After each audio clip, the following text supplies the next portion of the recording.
تاجیکستان رو همیشه دوست می‌دارم و هر نفس و نگاه و نظرم برای مردم تاجیکستان است. پهلوان 27 ساله تاجیکستان اوبیچیبوف یکی از چهره‌های ماندگاری که امروز هنگامه کرد و ستاره درخشان جودوی سیاره برای گشت محمد بیکوف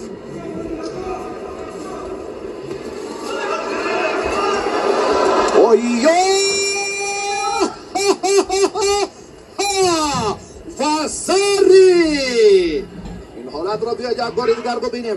هر دو دست و رجوع ورزشکاری ما کاملا هم در این سمت شایسته بود. وزاری اوبیچیبوف امتیاز میگیرد.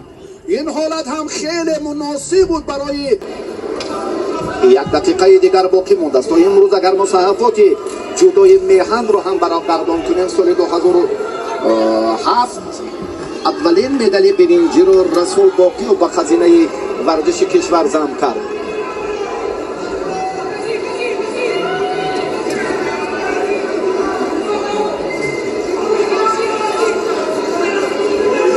و در قهرمانی جهان هم میان جوانان یک نتیجه بهتری و مظفریتی که در چمپیونات جهان میان جوانان در سال 2017 و هم در ابودابی ماه سال 2024 وزاری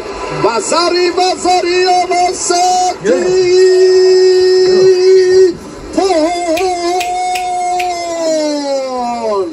اما کورساندی فاتحو منو موو شوما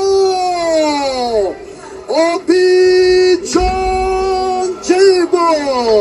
این کار را تاجیک پیسری تاجیکی با ناموس این هیجان و احساساتی زیاد را به بیان آورد. احسنش میگوییم چون گفتیم که در ابودابی هم نتیجه ارزنده مدال دوم برنجی را سامان محمد بیکوف با دست آورد و نهایتا هم اوبیچیبوف